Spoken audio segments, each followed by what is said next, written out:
Hello, everyone, and welcome to the show. Coming up this week, a Tennessee woman dies after riding Space Mountain. Victoria and Albert's racks up another top honor. Disney is developing a movie based on the Tower of Terror attraction, and customizable MagicBands are now available for sale at Walt Disney World. We'll talk about all that coming up next.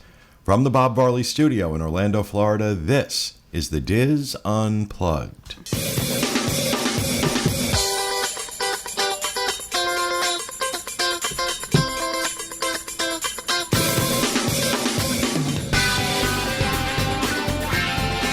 This is the Diz Unplugged, episode 858 for the week of October 26th, 2015. The Diz Unplugged is brought to you by Dreams Unlimited Travel, experts at helping you plan the perfect Disney vacation. Visit them on the web at www.dreamsunlimitedtravel.com. Hello, everyone, and welcome to the show, coming to you live from the Bob Varley Studio in Orlando, Florida. I'm your host, Pete Warner, joined at the table this week by my good friends, Kathy Whirling. Hi, everybody. Jenny Lynn Knopp. Hello.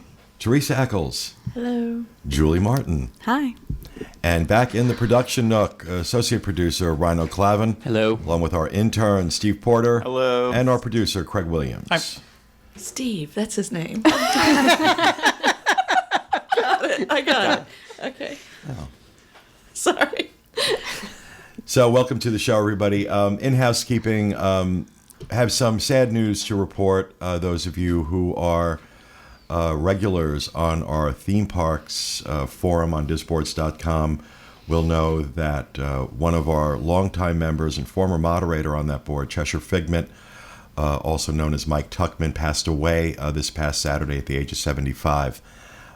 He was our go-to guy for anything having to do with tickets. Mm-hmm. In particular, he's very knowledgeable about Disney in general, but his FAQ on tickets is pretty much the definitive source on it. And he had worked as a cast member at Disney World in ticketing, and he also worked at Typhoon Lagoon. Yep. He and his wife had moved down here, I believe it was in 2004. She unfortunately passed away a year later. Or 2003, I think she passed away in 2004. It was somewhere around there. And he had been having health issues for a while. So really sad. So we just ask that all of you send prayers and good wishes to his family. And we'll have a link in the show notes page to the thread that's been ongoing. We also have something a little special that we're putting up on the theme parks board as a permanent memorial to him. To thank him and remember him for his many years on the boards and his great information. And there's so many stories showing up on the boards about people that met him in the parks and how helpful he was, and just what a genuine. He was really the best example of a Disney fan. Really giving, very loving, and certainly passionate about Disney. So he will be missed, and I wanted to make sure that we mentioned that. So, okay. Now, on to other things. I don't have the synopsis for Disneyland in front of me again. I know Tom sent it. Hold on a second. I do this every week. What is the matter with me? I know I'm going to have to talk about this, and here we are.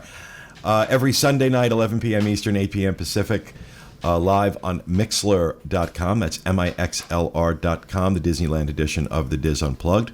You will find that show on iTunes on Monday and on Tuesday. This week, on this week's edition, listeners Amanda and Dave get help planning their Disneyland and San Diego vacation. And Matt Wozni returns with a review of the Mahalloween party at Trader Sam's. That sounds like it would be fun. Yeah, it does. Halloween party at Trader Sam's. You get a cool mug when you go to that. Yeah? Yeah, it was the one this year is really, it looks like Jack Skellington. It's really cool.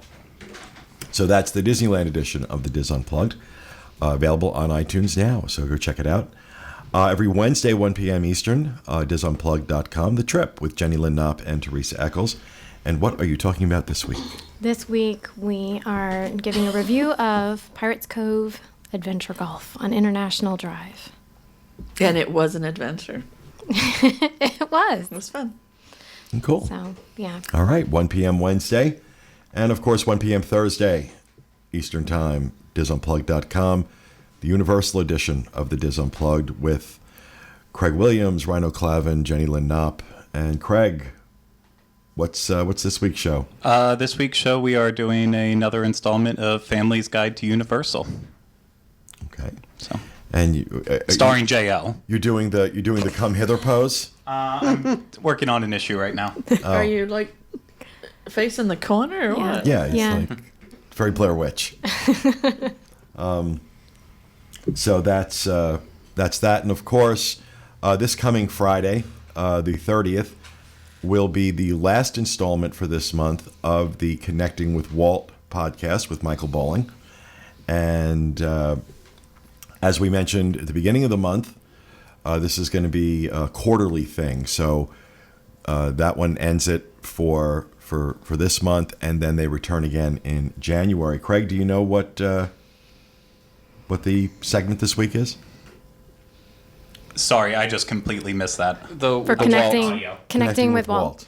Connecting with Walt. This week we are finally on to talking about Walt Disney's death and how that affected the ultimate plans for Epcot and the Florida project, as well as Disney World, the Magic Kingdom, all of that. So That sounds it's awesome. a touching episode. We just recorded it last night. It's kind of sad.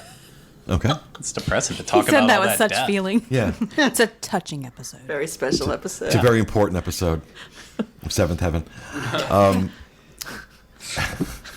Do you ever notice? I get that reference. Yeah, I totally Yeah. got that too. But all of the ads when that show is on, all of the trailers for a very important episode of Seventh Heaven. Like, really? And Why you is it- watched? No. Oh, okay. No, because you couldn't avoid the trailers. That's what was getting me. It's like, No. I watched, but I didn't. I thought he did too. But you just didn't admit it. you're getting ready to bond with Pete there for a minute. Yeah. No. Almost no, happened. No. So that's so after this week, after this Friday, Connecting with Walt will not return until January 8th, when we come back from hiatus for the holidays. So that's what's going on there. Anything else in housekeeping? Nope. No?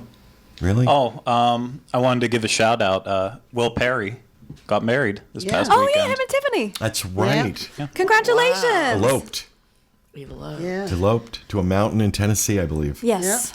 It looked. I mean, well, On a the photos of their four-wheeler with a cabin were gun really on the beautiful. back. We saw like a sneak shot of like part of her gown and her boots. But I need to see real photos, guys. Come on.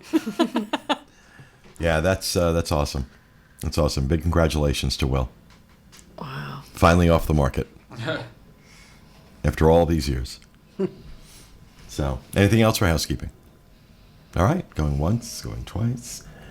And let's go to the news. Our first news story this week, a report recently filed with the state of Florida shows that a 55-year-old woman died this summer after riding Space Mountain at the Magic Kingdom. Pamela Lynn Haynes of Kingsport, Tennessee, lost consciousness after exiting the attraction. She was transferred to Florida Hospital Celebration Health and placed in the intensive care unit, but died of cardiopulmonary arrest and septic shock. Haynes was found to have an extensive medical history, including hypertension, congestive heart failure, and chronic obstructive pulmonary disease, also known as COPD. The report was just made public, though the incident occurred in July. All of the Central Florida theme parks report injuries to the state on a quarterly basis. These reports have shown 3 other guests dying after falling unconscious on Space Mountain or soon after riding it. Like Haynes, these 3 individuals also had pre-existing health conditions. And, certainly a sad story to hear anybody passing away at Disney World. The warning signs are there for a reason, though. Yeah. They make it really clear going on to the attractions. If you have a heart condition, if you have any of these conditions, don't ride. And I think just a lot of people kind of play fast and loose with it or don't even realize they have the condition Right. in Yeah. some cases. That But- would be it. 55, gosh. Yeah, that's young. I also think people get into a state of like nothing goes wrong in Disney World, and so they kind of put Think them like, how bad could it be? It's right. Disney World. It's Yeah. right. It's Disney World. How bad is this roller coaster going to be? Nothing goes wrong at Disney World, like quote unquote, like thinking. I mean, it's very sad, but I just think that I just get nauseous and I won't ride. So Oh, I mean, thought I can't it was imagine. scary. I rode it know- once, and Yep. it was like a screaming bit of just Well, obscenities coming out of my Really? mouth. I actually Wow. want to get back on it again because I didn't. There was a lot of things I didn't ride for a while just because my weight, it was just too uncomfortable. And now that I'm not that weight, I kind of want to experience some of them I again. mean, in terms of roller coasters, Space Mountain is actually Tame. very tame. Very tame. It's more like a fast bobsled ride. Yeah. I had some first timers recently ride, and they did not like it. They said it was super uncomfortable. They hurt afterwards. Well, I will say it is jerky. Yeah. Yeah. It is jerky, but it's not like, you're not going upside down or taking any large dips. Yeah. I think it's more about the darkness because that kind of, I can't tell where I am, and so it gets my center all off. It was when Teresa and I did it. There was a guy on the car with us that was going, "Oh, there's a dip coming. There's this." Yes. Those are the ones you want to slap in the back of the head. And Shut up. let me apologize again to his son for all the F-bombs I dropped in his face because I was screaming at the top. It was- No, I don't like it. It was Never scary. again. That's when I grabbed my sunglasses and I grabbed them so Snapped hard I them. snapped them in half. Oh. I didn't like that ride at all. So you can all have Space Mountain. It's yours. Out of curiosity, how do you guys do on Big Thunder Mountain? Big Thunder Love it. doesn't scare me. Big I love Thunder. Big Thunder Mountain, yeah. But it's out in the open. I can see what's coming. Okay. No. See, now Expedition Everest is a bit much for me. Oh, really? The No, I last don't like that time either. I went on that, I was like, okay, no. And That I've one ridden it has- before, and it didn't bother me so much. But again, I don't know. I don't know how much of my weight played a role in that. Because when you're on things that are, pulling G's, and you got a lot of stuff on you to pull G's, I think you feel it more. I don't know. Maybe that was it. Maybe that. I don't like any of them. Everest has some intense elements. There's When it some intense elements. When it's dark and it takes you backwards and kind of tilts you to the side, it really disorients No, it's you. that part where we're going up outside and really, really high, and you can see that just freaks me out. Freaks me out. No. To no end. But I wouldn't care if I went high. Like Soren, I know I'm up high, but I'm not seeing that I'm up high. You're just sitting dangling in a chair, though. You're not soaring. Well, over right, but I mean, California. I can handle that. I was- can't. No, we are. I was really in a hand glider, I'd be freaking Right. or passed out. I don't And know. you know that hang glider didn't really go through there Right. in Soren. That's why I like it. I never really laughed. Either way, people should read the signs and try Right. to judge for themselves about whether or not they can handle the ride. I mean, it's super sad that anyone would die on a ride at Disney. I mean, it's horrible because now that place is not magical for her family anymore. No. right, know? right. Hell, it's also with that many people coming through day in and day out, Out of gonna happen. curiosity, it said she died of septic Yeah. septic shock. Where does that come in? Yeah. She might have already had an infection And she didn't know. and didn't Okay. know, Okay. and so that that could be it. I don't know, but Okay. you guys remember the time when they used to say no one's ever died on Disney property because Disney used to make Yep. the paramedics Drag them off. drag them off property before they pronounced him dead. They went. They moved away from that at some Yeah. point. They don't do that anymore. But I remember that no one's ever died on Disney property because it's so disingenuous. Yeah. Right. So disingenuous. But Pile of bodies out back proves them different. wow, Jeez. that got dark. All right. So, second news story: the Grand Floridian's Victoria and Albert's was honored in the TripAdvisor's 2015 Traveler's Choice Awards, named the number 6 restaurant in the United States. Wow. The locale is the only Florida establishment on the list. The website calls the restaurant a truly 5-star evening and, quote, as promised, a delightful experience. The TripAdvisor awards come from reviews left on the website by its members. Holy cow.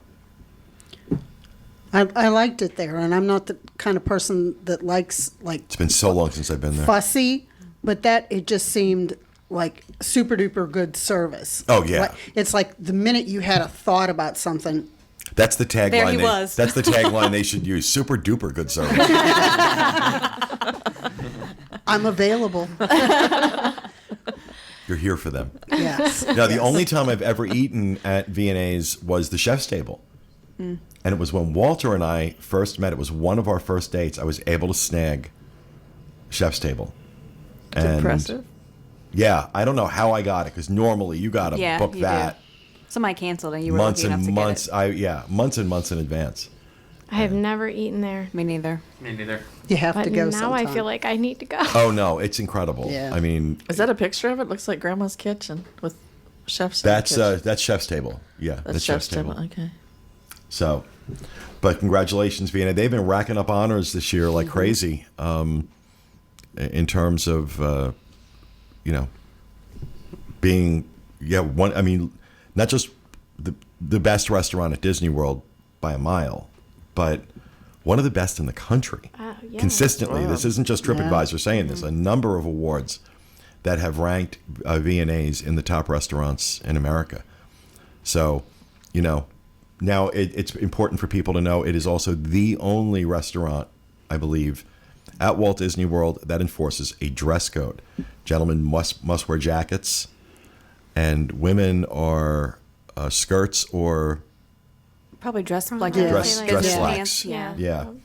So you can't show up there like you can in every other restaurant at Disney World in flip-flops and shorts. You got to dress for it. So if you want to do V&A's, make sure you're packing your Sunday best. I actually wore a dress. That's Oh my unusual. gosh. Wow. Yeah. Wow. Have I ever seen that? I don't know if I've ever seen I don't that. think I have. Yeah, on the cruise and at Yeah. Oh, yeah. yeah. Fancy night. Every now and then, every couple of years. Me too. Every couple of years I put one on. Twirl around the house.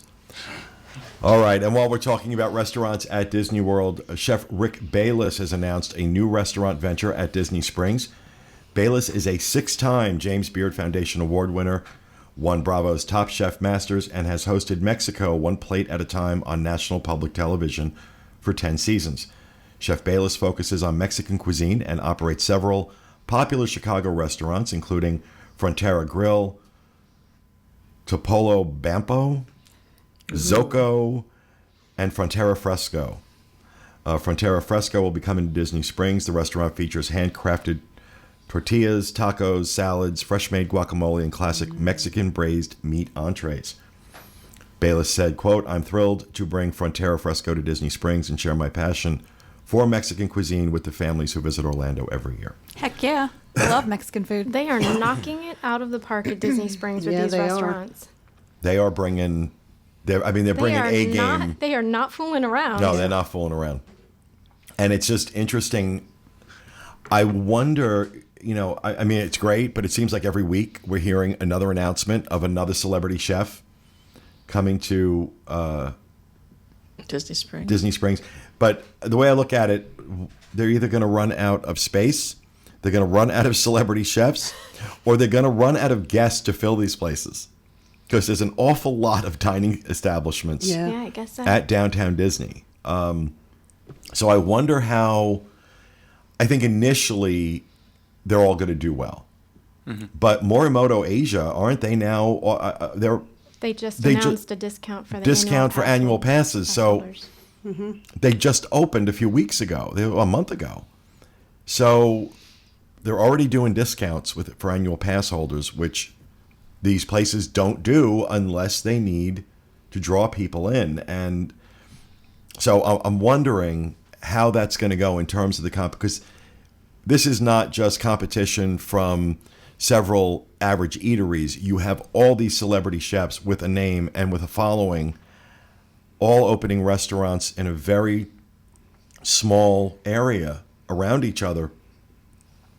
How's that competition going to go? Well, maybe they're offering the annual pass to get the people now before all these other places open. Could be. So you get like loyal annual pass holders to say, oh, well, that's my favorite place, and just keep going back. Well, when we did the FAM and we went to see the new, what did they call it? I don't want to say the visitor center, but when they showed the map, the gentleman there said everything is sold out. Yeah, that's what I so was it's gonna just, say. they already know who all these places are. They're just Yeah. releasing They're just them. slowly releasing Yeah, them. like when you said they're going to run out of space, they already They already They're already have. sold. they already have, Yeah. according to what he told us at the fan. I was thinking the discount was to start luring people back to downtown Disney that too. Springs, because I think it's trying to erase the reputation of downtown Disney being that parking nightmare. And now that the ramp is actually open, the whole transition, like when I used the ramp, it changed my opinion completely about going Changed your to world, rocked Disney your world. Springs. Yeah, it was just like I couldn't believe how easy it was. I didn't have to go through any stoplights or traffic or anything. It was like one stoplight just to get into the parking garage, and that was it. So, I think this is probably them starting to be like, all right, things are coming through. Come on back, everybody. 7 years later. Come back now, you hear? Come on Well, back. the last couple times, I haven't used the ramp yet, but the last couple times I've been down there, I'll tell you, parking was fairly easy and getting in was fairly easy. It getting better all the time. It wasn't dramatic, and just seeing what they're doing. Every time I go down there, I get more and more excited because it's just looking so good. It's a destination. It is, and I'm glad we're coming into the home stretch of these places, of this getting like fully just opened and no more construction. I think we have this summer, they said everything was going to be done, right? Yeah, it's supposed to be 2016. So let's hope. But so another celebrity chef eatery giving people options. I think maybe the difficulty will be as far as keeping people there. All of these restaurants seem to be a bit on the pricey side. Oh, yeah. So, I think that, in my opinion, that's going to be the difficulty in continuing to have the people come. Once you've gone and you've had the experience, do you want to continue to dole out that much money for meals? For me, it's kind of like I'll go to a place once and spend a lot of money on a dinner one time just so I can have the experience of being there. But if it's super expensive, it's going to be hard to get me to come in as a repeat customer because, I don't have unlimited funds. Right. So. Right. Well, I wish they would bring Gordon Ramsay. Oh, Oh my gosh, I'd be there for that one. I'd be so excited if Gordon Ramsay opened a restaurant. But he's not.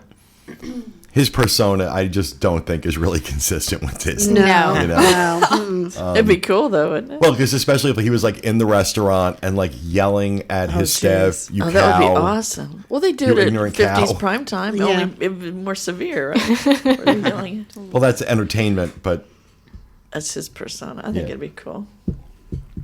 so.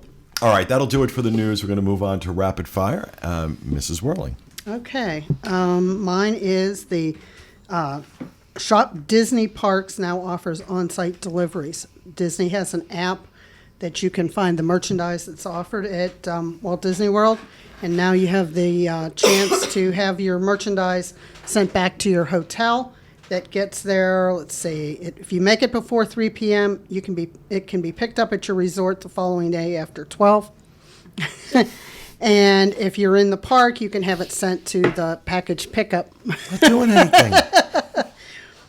So, a lot of different ways you can spend some money at Disney, and they're also offering free shipping through 11/22. Just ignore him, Cassie. I am. It's like my kids. It's like I can ignore you. And they won't ship it to post office boxes or Alaska, Hawaii, Puerto Rico, and the Virgin Islands. So Too expensive. I think this is smart because there's a lot of people that, when they're not at Disney, if you're local, you get this. You get the people that, hey, this is available in the parks. Can you go get that for me? And then can you mail it to me? To the point that a couple years ago, I think there were people that were trying to build businesses on this idea of a personal shopper in the parks. Yes. So I think that this is just really, really smart of Disney to go ahead and do this. They also announced on the Disney Parks blog today that they're doing a whole new line of housewares around Orange Bird.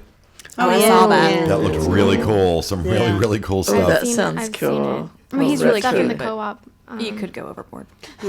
Yeah, I could. I mean, Yeah. it's a lot. I mean, salt shakers, pepper shakers. I mean, everything Orange Bird. Maybe a salt or a pepper, but not both. No, I mean, it's just a lot. I'm waiting for the Figment collection. Okay. Well, you keep waiting. Bless her heart. You're going to have to go craft your own.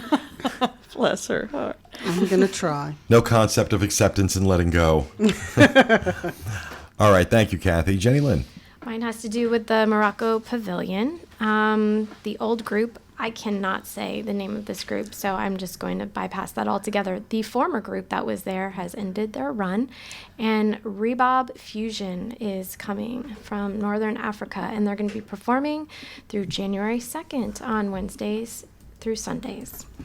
They play a variety of music, combining the traditional single-stringed rebob sounds with a contemporary Afro pop style.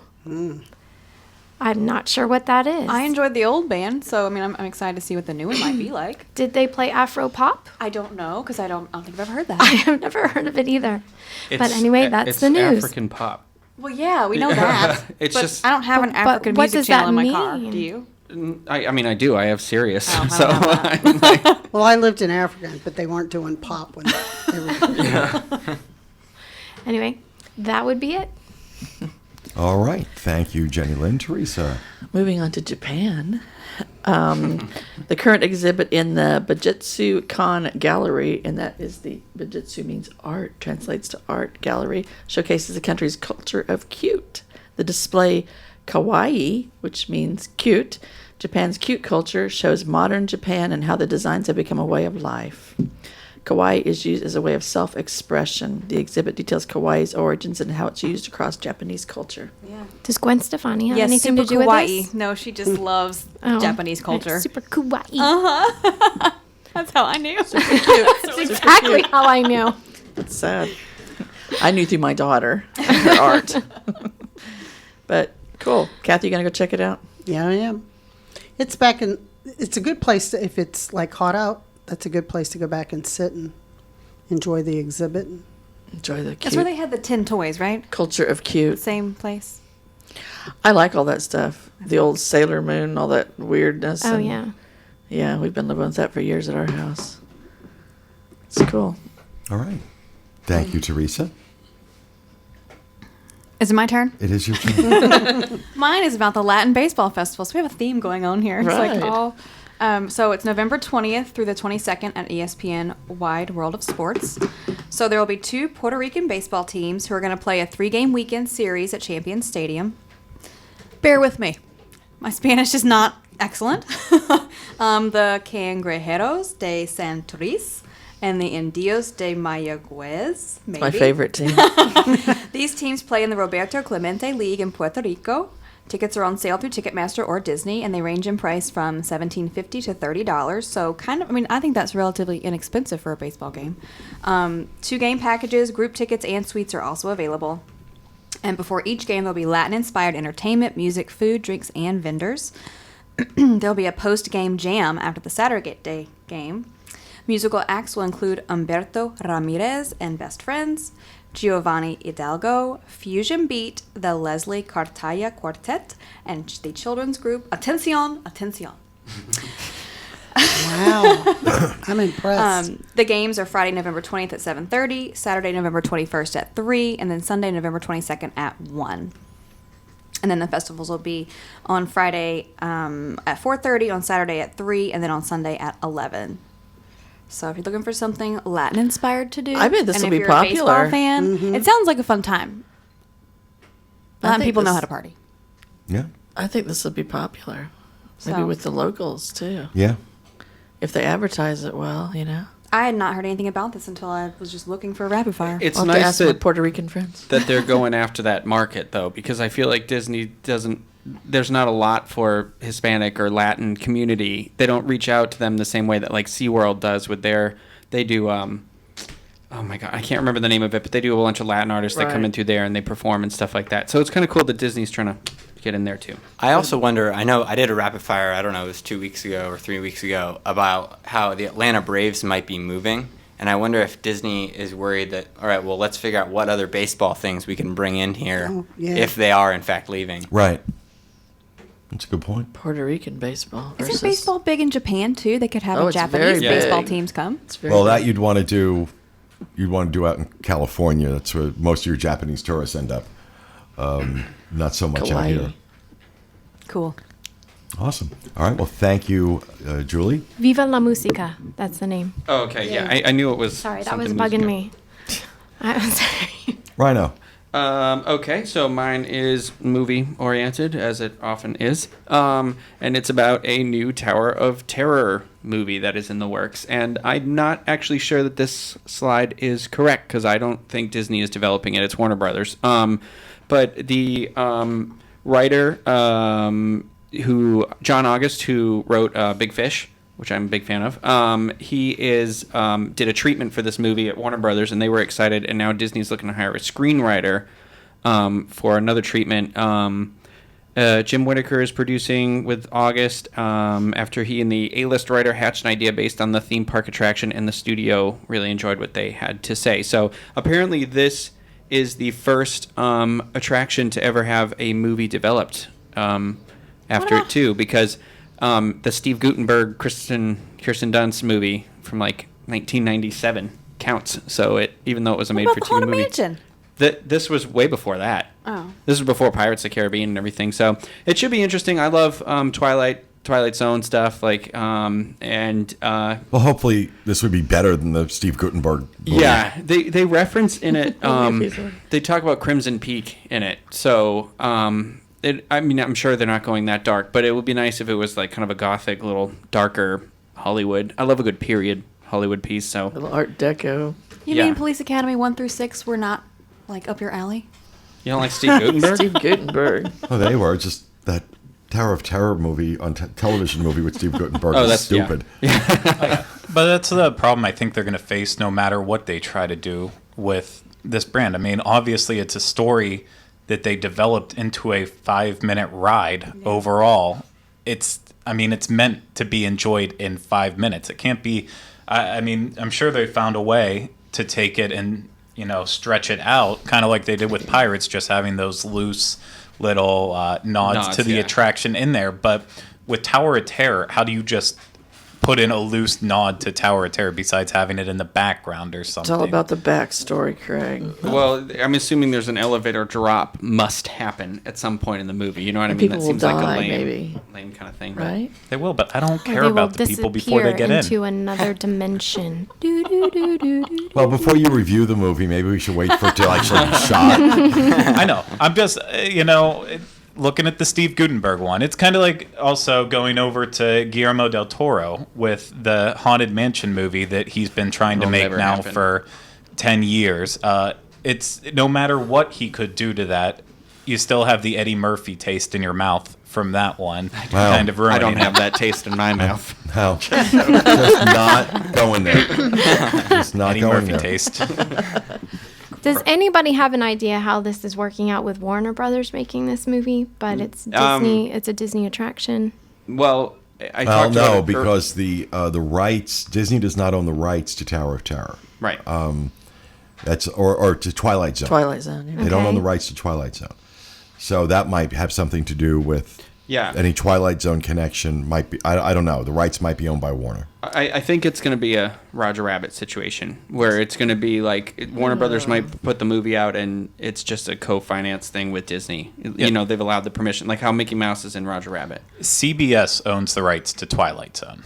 So I know CBS and Warner Brothers definitely, they do a lot of work together. Some of CBS's big hit shows like Big Bang Theory are shot over at Warner Brothers. So There are Disney shows that are shot at Warner. Yeah. On the Warner lot. Absolutely. Warner lot in in Los Angeles is the largest studio in the country. yeah, So a lot of they all rent out space where they can get it. exactly. So whether or not there's I don't know what the connection with Warner is, but I'm sure. It could be that screenwriters under contract with them or something like that. I don't know. So many Yeah. better Twilight stories. Well, they're also Twilight making Zone. a Twilight Zone like movie New Moon. too. Another one? Yeah. So that's a separate thing altogether. So I don't know. All right. Thank you, Rhino. Steve. Yes, Mickey's Holiday Dine was announced that it's no longer going to be it will be a seasonal restaurant. So it's now going to be a year-round event with each season. Minnie will throw dinner parties to celebrate the cheerful togetherness of the holidays, the glamour of Hollywood, the delight of spring, the excitement of summer, the frightful fun of Halloween. Peter Brady's over there doing hand dancing. But yeah, so they'll have special costumes and menus for each season. So Where is this at again? it's in Hollywood and Vine. Yeah. Which, look, here's the deal, folks. If I don't care if it's Jesus hosting dinner. If it's at Hollywood and Vine, it's going to suck. But Jesus could make it better. You're going to be not even. I don't think Jesus could even Be the help. less. Bring some wine. Yeah, unless he brought wine. they're just nothing good happens in that building. Nothing good comes out of that restaurant. It's the worst reviews that you could imagine consistently, and ridiculously overpriced. That's where we did the Star Wars Yeah. character time, right? And it was horrible. Yeah. Maybe this will help. This will And help. it was $55, $60 a person Yeah, it Oh, was. ouch. Yeah. for a dinner buffet. Oh, that's like twice the And price of. You're rushed in and out. They do rush you. It's incredible. It's ridiculous. It's a horrible experience and bad food. Never eaten there. So We ate there once. If Kelvin people- and I did. It was. If people still feel inspired, I should mention that it's going to start January 4th till March 20th is when they're going to start taking reservations for that. all right, thank you, Steve. Craig. Yeah, so holidays around the world starts on November 27th. Of course, holidays around the world is the seasonal event at Epcot that includes all of the holiday traditional storytellings in each of the countries, as well as the amazing candlelight processional, not the lights of winter or whatever, Kathy. I Sorry, wasn't going to go there. Yeah, but I brought you there. Thank And you. then this year, to step things up, things are going to get amazing with the American Music Machine doing a holiday set Gosh. on the American Adventure stage. Is right that out them in the front of there. picture? What's that? Yeah, Was that them that's- in the picture? Oh, that's them. the American Music Machine right there. So Oh, if I've you don't never know seen about that. them, they're a Tell me they're acapella hip group. Lee in the American Pavilion, basically. I guess they don't have mirrors in their I'm telling you. their dressing rooms. They put those pink pants on. I'm sorry. I think those are pink, like 3/4 length. Yeah, what? I don't. Yeah. It's frustrating. They're not Yeah, a great he's group. very masculine in his pink capris. Rolled up, yeah. It's man crazy. I Pink I pedal don't. pushers. Who was screaming to have a cappella versions of Christmas songs out there? I don't- was, I don't but know. not there. Is this so? They're going to be singing Christmas music, Yeah, and they're going or to be holiday music, or holiday this? / Christmas. Okay. They listed their set online. I can't remember, but they're essentially just stealing the renditions that they already did for one of the Glee Christmas episodes, and they're just ripping them off with Look that. at them; they're so into it. I But heard they're, them they're singing perform "Rocking twice. Around the Christmas Tree." I can tell. No, All right, thank you, Craig. Customizable Magic Bands have come to the Magic Kingdom. We knew it was only a matter of time, and our own Kathy Whirling was over there to check it out. So tell us all about customizable Magic Bands. Well, first, can I say I'm not really a fan of Magic Bands, but I do like the designs they have now. So it's in the shop. I forget what the name of it, but it was the arcade. They're outside of Space Mountain. They've now turned that into like a gift shop, and that's where you can buy the. like around tucked back in the corner, back in there. No, Well, you know, no. when Behind you're Space looking, Mountain. If you're going on to Right. Space Mountain, you just right to the left. to the left. That used it's to be like the where arcade. you come out. Yeah. Okay. Of Space Mountain. So you go in there, and if you've been to the shop at the Market Co-op at Downtown Disney, it's like the same kind of thing. It looks like an iPad, and you can order the Magic Bands, and they've got a couple cases. You can get your iPhone cases there too. Yeah, you've got a, Customizable? yeah. That's where I did my. While you wait, Yeah, it only takes like It 25 says minutes. ready in minutes. Yes, so you can do your Figment. oh my gosh, iPhone case.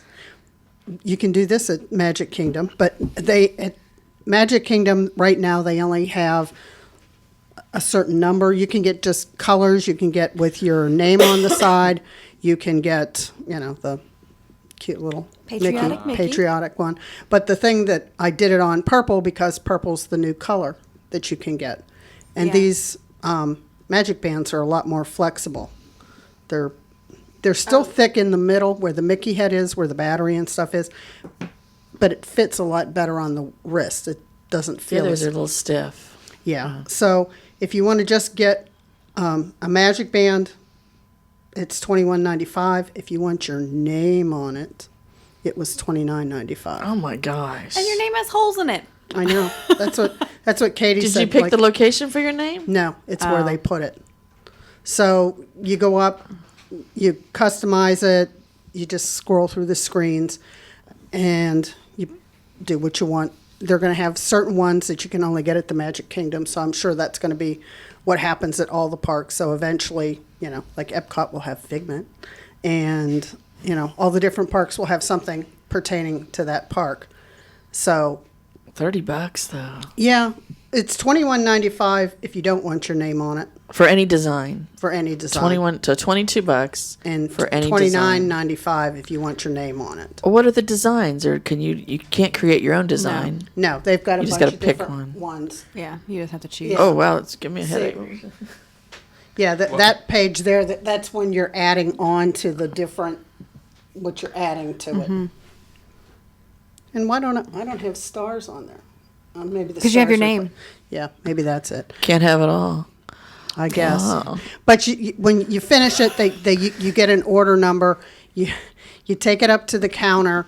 They tell you it's going to be about 25 minutes. So you can go at the back of the room, and there's cast members. They have 3 stations where they can do this. And they told us this was Saturday morning. It took about 25 minutes. I'm sure if they're busier, it's going to take a little bit longer because they're backed up. Like But you maybe can come stand back. there and watch them do it. Now, you can also buy them like as a gift, and they give you a little piece of paper so that you can link it to a ticket or an annual pass when you get home. Kathy, I'll do it with my Sharpie. I'll do your name in bubble letters for $5. Yeah, you could. It's, I don't particularly care for the MagicBand, like how it feels and stuff, but now this just proved to me that MagicBands are going to be around for a long, long, long time, because now if they can get $29.95 for this. Well, how much is like a special edition one anyways? Like I have a Stormtrooper one, and I think that one was like $22 without being customized. I My wanna say. Figment was $24.95, so an additional $5 to get. To get the name. Yeah. Oh, well, this was the custom one. This was a limited edition. Oh, okay. This is a custom. I don't get it. Just give me a solid color one. Yeah, I don't need any fanciness. So I don't know if they're going to come out with the purple as like a choice for a regular MagicBand, or the only way you're going to be able to get the purple is through the custom. I would bet only through custom. Well, I would also bet that this is not the last we are going to see of these kiosks or no. the expansion Disney will do to figure out new ways to make these cool and different and soak you for $30 in the process. And if you want the phone case, it's $38.95. Wow. And it's $44.95 if you want your name on the iPad or iPhone case. Yeah, but and again, like if I went into the store and bought a phone case, that's like the same price though. Yeah. Because iPhone cases are expensive at the gift shop. They're like $40, and I always remember thinking like when I was a cast member, I was Really? like, well, I get a cast Yeah. member. Yeah, they're expensive. I don't ever look They're at the somewhere prices. between 30 to Oh, I like 40. that So, one. but I like this photos. It's like fun. It's like the new Star Wars one. You got the little angry guy down there on the bottom shelf from anger, I guess, and fear on the top shelf. Like, so I like that there's They've got all kind of designs. yeah, that there's some different stuff than the normal. The normal. Now, are they doing it for Android phones too, or just iPhones? Yes, they Yes. are doing it. I want to say I'm not as familiar with Android phones. I want to say the Galaxy 5 or 4, whichever one isn't the brand new one before that. But they do have that option for some. And there's other Androids too. But again, I haven't had an Android in like That's 5 the or 6 problem with years Android now. is that there are so many different manufacturers of the phones. It's Yeah. really hard to get. Oh no, it absolutely is, but they are doing a good job with the whole customization process and DTech on demand in general. They really are able to whip these out extremely fast. I've had several phone cases made. I haven't been over yet to check out the MagicBand one, but with the phone cases alone, it opens up this whole new option for gift giving and souvenirs on your vacation that you just never really had before. And who doesn't have a smartphone anymore? I've gone and been able to give out, multiple phone cases to people for gifts that is just based on what they like. Because, they give you so many options that you can really, customize it to whatever the person wants. I don't agree with the adding your name to it and stuff. No offense, Kathy. I just Well, I did it in the name of research. It's not Yeah. that it's not like I need to have my name on here. To see what it would look like. Right. yeah, and I think it's horrible that they cover your name up with the holes like Yeah. that too. I understand that they have to make those smaller holes for kids, but at the same But I time, don't want my too, child's name on his wrist. No. Well, that's the other thing. If you have kids, I wouldn't pay the money to have their name on the outside. No, it's What, could was get there dangerous. was there a really long line or was it not? No. Okay. There Just was, curious. we walked right up and he started working on ours, but there was like maybe 4 or 5 people came in after us. And the other neat thing back in that area is there are 72 outlets if you want to charge your phone. So while you're waiting to get your MagicBand, and they had neat massage chairs there. So for $2, you got 5 minutes in the massage chair. It So sounds like an airport. I had to check it out, right? It was research. So if you're looking for a place to charge your phone on that side of the park, they had said when they closed down the arcade that those were going away, but they were still there and functional. So Unfunctional. Are they Man. actually like outlets or are they USB? Oh, they got They're outlets. They got to relax you after soaking you $40 for a phone Oh, yeah. case and $30 for a MagicBand. But this, I've had this, geez, months. And I mean, it still looks as good as the day I bought it. So, I mean, the quality is there for that. I don't know for my MagicBand, but That's because you carry it around in a plastic bag. yeah, Figment must be protected at all times. of course. Of course. I do like Disney phone cases because they have the rubber bumper that goes around, and I've dropped my phone multiple times, and I've never broken a screen, never cracked it, scratched it, anything He like will that. today. So Yeah. Yeah, you just, Knock on some you wood just over there. jinxed yourself. I will not. I'll go run it over right now, and I promise you it'll still be intact. Oh, geez. I'm not doing it. So you are right. Everybody's look got forward iPhones to this now at for all the parks eventually. smartphones. Oh yeah. This is definitely they're gonna get the kinks worked out here, and you're gonna see them everywhere. Yep. Especially if they're selling well, Yeah. which I think they will. So next time I'm in the park, I'm gonna do it. So Yeah. Yeah, I want one of those hipster Mickey ones. I thought he was in this photo. He was in one of the other photos you He's had. inspecting the phone. Yeah, sorry, but I'm excited. Like I love this stuff. I love being able to put like art. I not necessarily that all of those are art, but I like the idea that you can put whatever you They want. are all art. Someone made those. Yeah, yeah. You could spend an awful long time standing there trying to decide which one you wanted. And They I have an just Oogie Boogie I just one. picked purple and then said, "Hey, give me patriotic Mickey." I didn't take a lot of time, but you could. I still need my Hocus Pocus MagicBand. okay. That's what I want. Sorry. Good Lord. Easy Bake Oven on aisle 1. Easy Bake Oven, aisle 1. All right. So, well, thank you for that, Kathy. You're welcome. That is going to do it for this episode of our show. We hope you enjoyed it. We'll be back with you again next week with another edition of the Diz Unplugged. Thanks for being with us, everyone. And remember, stay out of the damn lakes. Sorry. I'll It's our preface first it. time It's doing Steve- this. It's Steve's first time. I did it It's before our too. first Don't worry, time doing Steve. this. Take care, everybody. Have a good week.